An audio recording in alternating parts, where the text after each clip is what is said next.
Welkom terug vriende by ons reeks waar ons kyk na die eienskappe van God.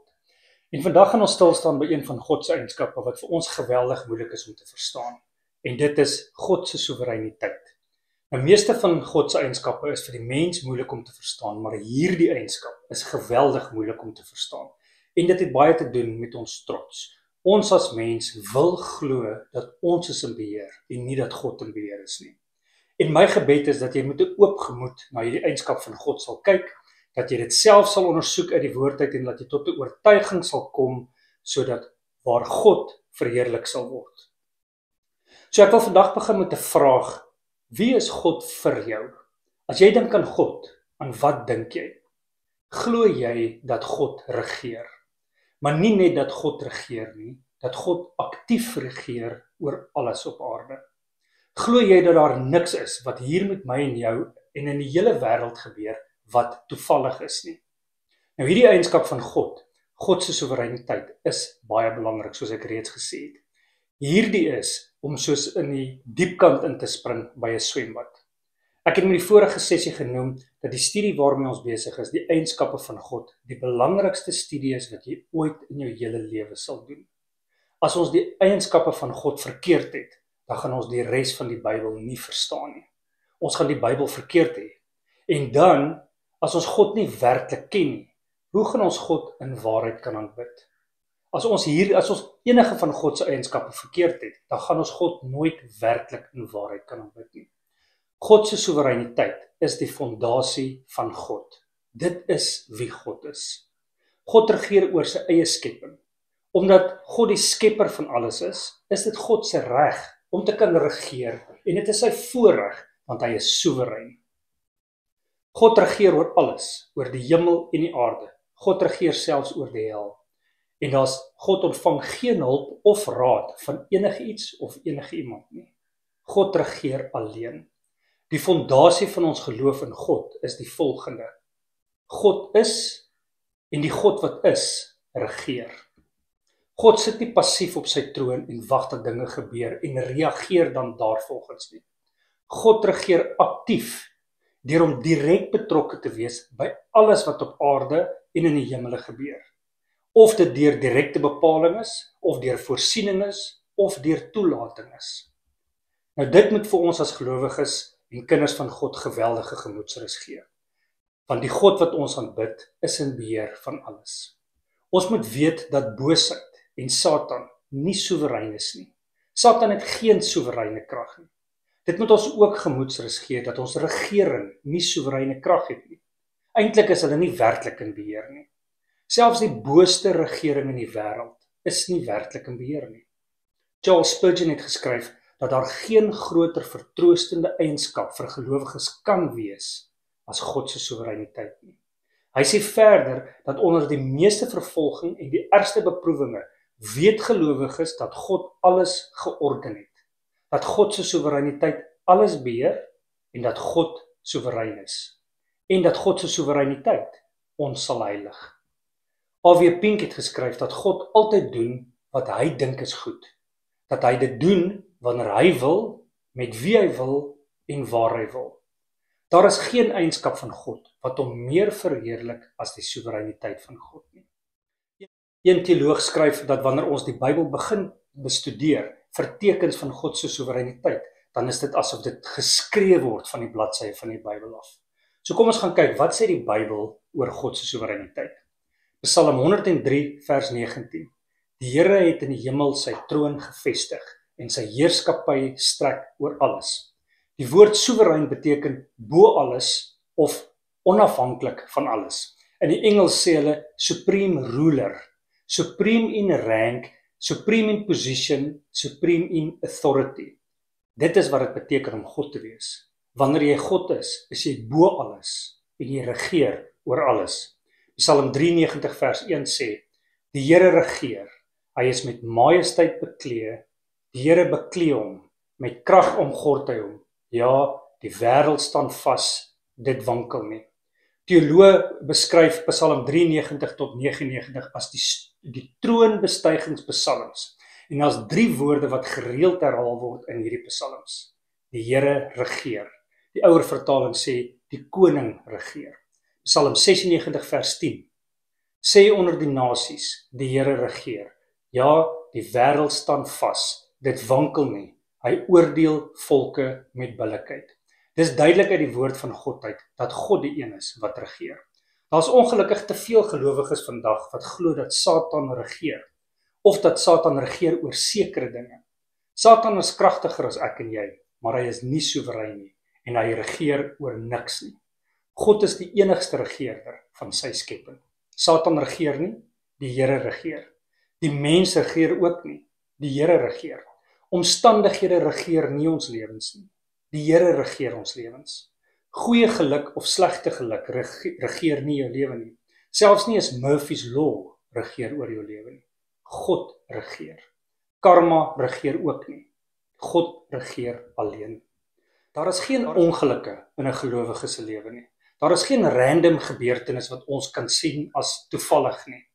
Baie van hierdie dinge is heidense gewoontes en gelowe wat ons as Christene aangeneem het en ons het dit deel gemaak van ons geloofslewe. Niks daarvan is waar nie. Niks daarvan regeer nie. Daar is slegs een wat aktief regeer in my en jou lewe, en dit is God. Die skrif sê duidelik vir ons dat God en God alleen regeer. Elke keer wat daar in die Bybel staan God regeer, dan is dit in die present tense geskryf of die teenwoordige tyd geskryf. Dit beteken dat God van die begin af regeer het, dat God nou regeer en dat God tot aan die einde van tye gaan regeer. Dieselfde God wat in die Ou Testament regeer het, regeer nou ook in die Nuwe Testament. Daar is geen grense op God se area waar hy regeer nie. Die skrif sê God regeer. Dit beteken dat God regeer oor die hele heelal. God regeer oor die hele aarde. Dit is nie net in heilige plekke waar God regeer soos in kerke nie.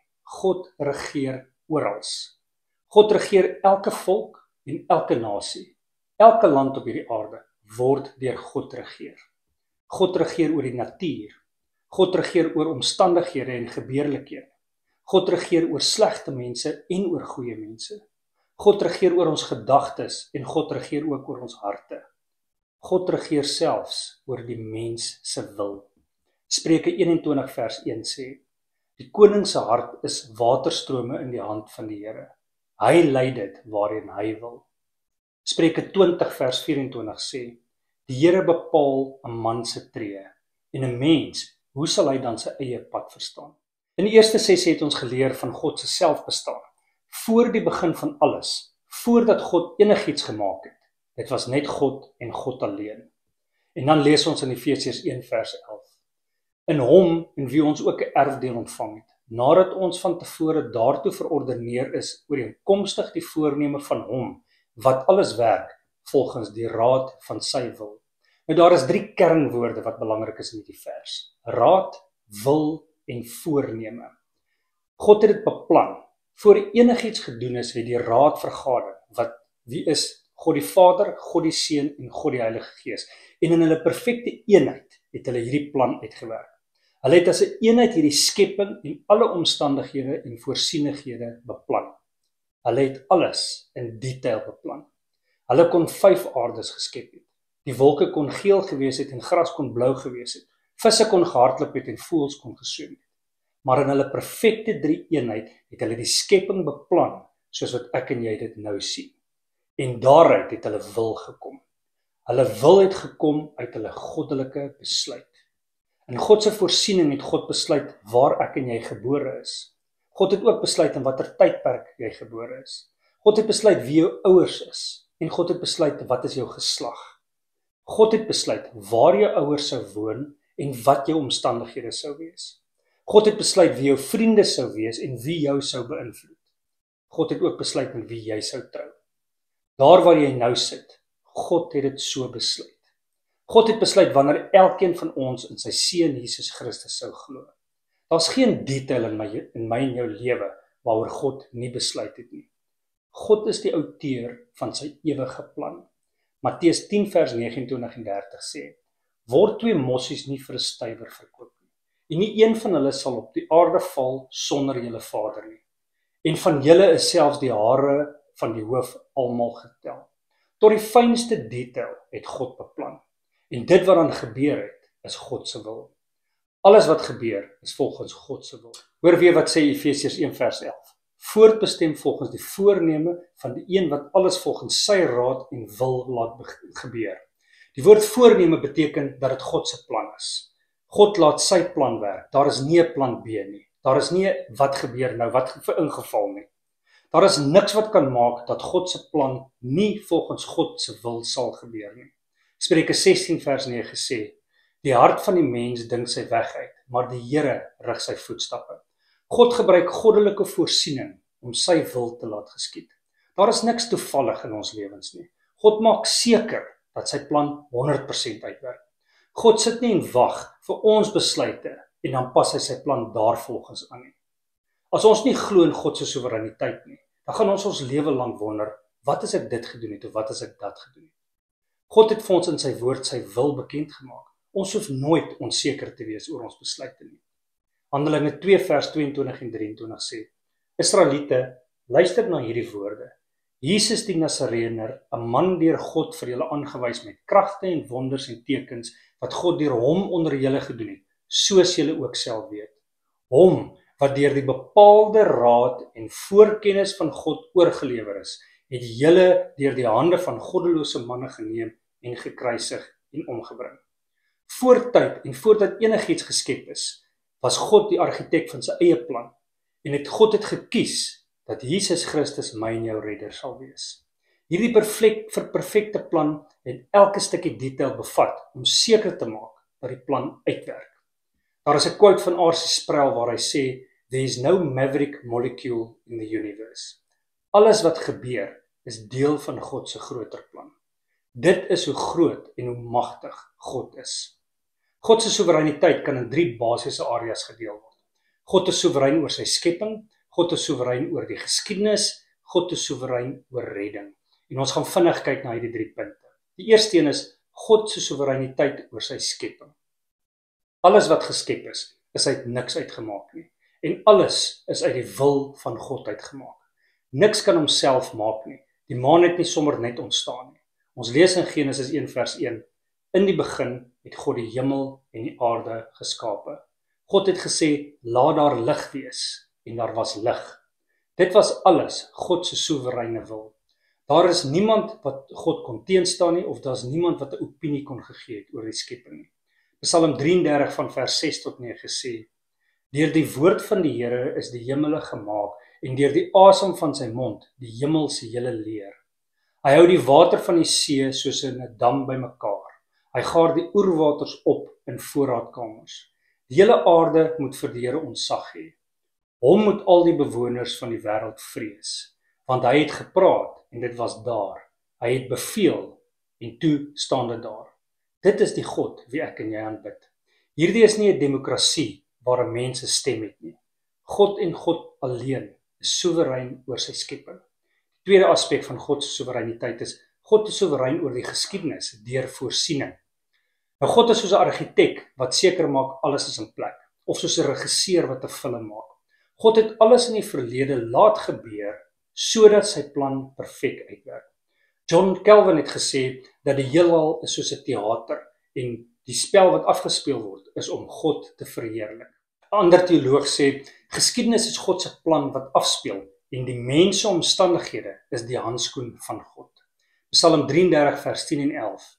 Die Here verydel die raadsplanne van nasies. Hy dwarsboom die planne van volke. Die raadsplan van die Here bestaan vir ewig, die planne wat hy bedink van geslag tot geslag. Dit is God wat leiers oprig en dit is God wat leiers laat val. God stel bose leiers aan as 'n oordeel oor bose mense wat die nagevolg is van hulle eie bose keuses. God is in beheer van alles. Romeine 8 vers 28 sê, ons weet dat God alles ten goeie laat meewerk vir hulle wat hom liefhet, vir hulle wat volgens sy voorneme geroep is. En kyk wat staan in die vers. Ons weet, nie ons hoop nie, die vers sê ons weet. Jesaja 46 vers 8, 9 en 10. Onthou dit, neem dit ter harte julle opstandiges. Dink aan wat lank gelede gebeur het. Ek is God, daar is geen ander nie. Ek is God, niemand is soos ek nie. Ek maak bekend wat gaan gebeur nog voor dit gebeur. Wat ek besluit, voer ek uit. Wat ek wil, doen ek. Kyk eerstens na vers 8. Julle opstandiges. Die mens is gereeld opstandig oor hierdie eienskap van God. En dan vers 9, kyk na die geskiedenis. Alles is God. Daar is geen God behalwe die God van die Bybel nie. Vers 10, God sê vooruit wat gaan gebeur, en dan gebeur dit. God het besluit wat hy wou doen, en as dit sy voorneme was, dan het hy dit gedoen. God se wil sal altyd geskied. Hierdie eienskap van God moet ons vertroue in God eksponensieel laat groei. Ons dien 'n God wat nie reageer op bose mense se besluite nie. God sit nie op sy troon en wonder wat ons volgende gaan doen en dan reageer hy daarvolgens nie. Die Here regeer vir altyd. God is soewerein in sy skepping en God is soewerein oor die geskiedenis deur voorsiening. En dan die derde punt, God is soewerein in redding. God se soewereiniteit oor redding staan algemeen bekend as die lering van genade. Efesiërs 1 vers 4 en 5 sê, so het hy ons voor die grondlegging van die wêreld in hom uitgekies, sodat ons heilig en onberispelik in liefde voor hom sou wees, nadat hy ons voortbestem het om ons deur Jesus Christus as sy kinders aan te neem. Die manier wat dit geskryf is met inspirering van die Heilige Gees wys vir ons dat dit was God se besluit gewees. God het nie vooruit gekyk en gesien wat jy gaan besluit nie. God het nog nooit iets geleer nie. God reageer nie op die reaksie van mense nie. God het ons in Christus gekies voor die voorlegging van die aarde, sodat ons heilig en onberispelik voor hom kan lewe. God het nie nodig gehad om enige mens te kies nie. God het gekies uit sy liefde uit. Alles wat God besluit het, was vir sy glorie en vir sy verheerliking gewees. God het deur sy soewereiniteit self besluit om sy liefde en genade aan sy uitverkorene kinders te wys. God sit op sy troon en hy is in beheer oor die hele skepping. Onthou Psalm 93 vers 1, die Here regeer. Hierdie eienskap van God moet vir my en jou as gelowiges geweldige gemoedsrus gee, want die God wie ons dien, regeer aktief oor alles. En ek en jy moet die Here loof en prys, omdat hy soewerein is, dat ons 'n soewereine God kan dien. Ek hoop werklik dat julle geloof en julle vertroue in God sal verdiep met die kennis van God se soewereiniteit. Seën vir julle en ons sien julle by die volgende video.